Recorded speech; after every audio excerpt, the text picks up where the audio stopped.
be enlightened and give your light to everybody. પહેલા તો તમે પ્રકાશિત થાઓ. પ્રકાશિત થવું એટલે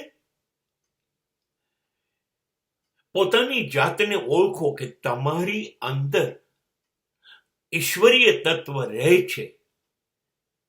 તમે ઈશ્વરનું સર્જન છો, તો તમે ઈશ્વર જેવા છો કે નહીં? ઈશ્વરને બધા ગુણ, બધી લાયકાત તમારામાં છે કે નહીં? બસ પહેલા એ ચેક કરો.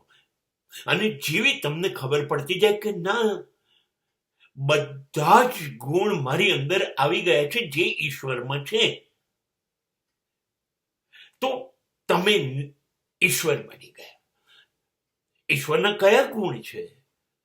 ઈશ્વરના ગુણ છે સત્ય, ન્યાય, નીતિ, ધર્મ, પ્રેમ, ભોળપણ, નિર્દોષતા, નિસ્વાર્થતા.